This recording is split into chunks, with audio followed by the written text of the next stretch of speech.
So, Christy, what kind of challenges incarcerated women face? So a lot of the women that I come into contact have either singular or traumatic, have experienced singular or traumatic events.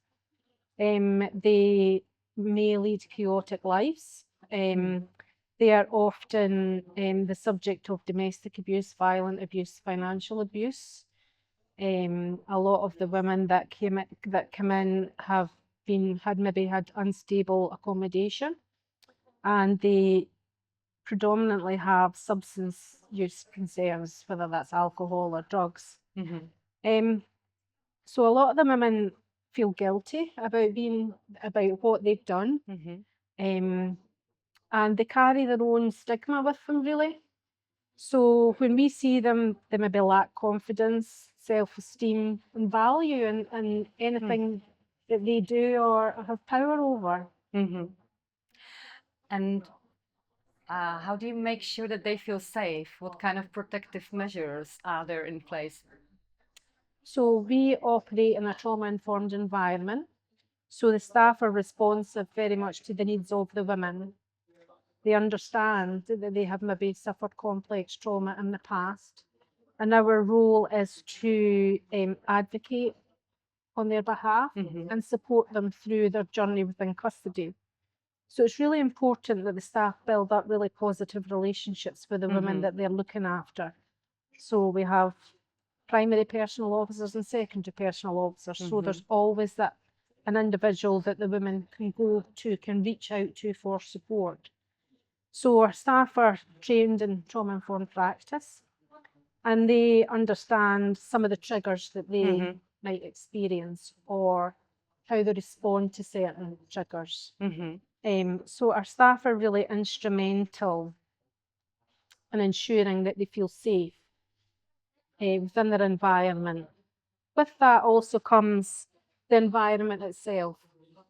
So the environment isn't custodial, doesn't look and have a feel of a custodial environment. It's very quiet, tranquil, and allows the women to reflect and just enjoy the space that they're occupying. Actually, that was my follow-up question. If you could describe community custody unit, how does it look like? So the community custody units are more residential looking than custodial. So there's no bars in the windows, it's light and open and airy. There's lots of green space. They live in houses and they live independently within these houses. So they will plan, they will budget, they will place their food orders, and they will cook themselves.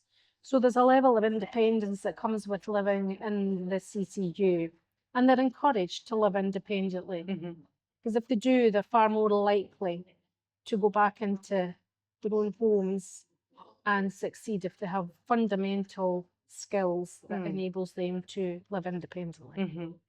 And what would you say is the biggest difference between a regular facility and a CCU to you? So the CCUs, we hold up to a maximum of 24 women. So it's small and it's spacious. In comparison, if you are in a custodial environment, you are more than likely going to be living with multiple women, and it can often be noisy. There's a particular smell around about prisons. They might associate with women that are in the vicinity of them. They might have like good friends within the prison environment. But with that as well comes a level of risk. You know, they could maybe not get on with some of the other women that they live with. So the CCUs are an awful lot safer, and they offer women, I suppose, just the opportunity to relax, which you wouldn't necessarily find in the custodial environment. And how are the CCUs being perceived by the local community? So Lilia's Community Custody Unit is based in Glasgow, in Maryhill, so it's quite a deprived area, and there are lots of services within that area anyway. So we have been accepted into the community. Some of our women will go and work in the local community in food banks, for example, or in cafes. So we also have, we contribute to the food bank locally as well, and we will go and present the goods to the local community. So we feel as if we've kind of forged really positive relationships in our community, and we're just part of the community now. I don't see us being any different from any other services within the Maryhill area. And what about the people from the regular facilities? How do they look at CCUs? So we are still a relatively new concept. So a lot of staff don't really know or understand what the community custody units may do, or what they may offer, or the impact that they might have. The other prisons that have women within their establishments, a lot of the staff have come through. So they've seen the environment, they have a better understanding because they've seen it, they know what that concept now looks like. And a lot of the staff that have women in their prisons will identify these women for us so that we can assess them and bring them through to the CCUs. So it's a journey we're on when it comes to other establishments. Culturally, we have, it's a very different concept, and there are some staff that have worked in large establishments that don't know any differently, so they have a different perception of what the CCUs can offer. So for me, it's about education, it's about us visiting their establishments, them visiting us, and it's just about them being aware of what we do and learning from that. And hopefully, through time, we will just be part of the prison service, and we'll not necessarily be this new concept anymore, and we will just operate as we do, as normal. And if you have staff working at CCU who previously were working at a regular facility, what's the most challenging, what's the most difficult thing for them to get used to how you work at CCU? Yes. So the environment is completely different. So we have staff that have transferred to us from other adult male facilities, for example, that have serious organised crime groups, for example, and they need to be really aware of safety and security. So that when they come into our environment, they see it's really relaxed. There's a bit of a transition for them to take. They need to probably decompress a little bit, and they need to understand what a CCU is there to achieve. And with that comes time and development and awareness. So we have successfully, integrated a pool of staff when the place first opened. So it's just about them acknowledging that they're in a different environment.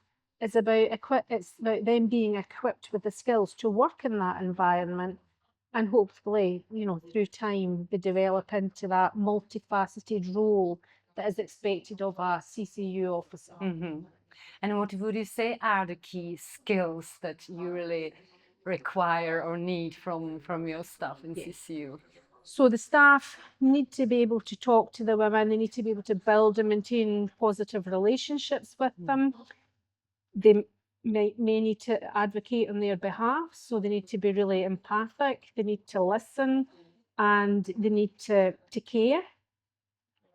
They also need to have case management skills, so they need to understand the processes that the women are going through for their own progression. So they need to understand the criteria for the CCU, what that looks like. They need to understand at what dates and at what time somebody is eligible for community access, and they need to be able to compose that for report writing. So very multifaceted. The CCU role was new, and a new job description was created when the CCUs opened. So multifaceted approach, I would personally, if somebody's coming into the environment, we can teach them case management. We can teach them about processes. It's about having the ability to care and be empathic and have the values associated with a CCU officer. That's the most important part, because the rest can be taught. That makes sense. Yes, yes. Yeah. And what do you personally like the most about working in the CCU? Well, I had never worked with women up until like 2.5, 3 years ago. I had experience many years ago in a small unit when I worked in Dumfries Prison. But this was my first experience working with women at the critical stage that they're at, where they're going back into the community. And I find it fascinating.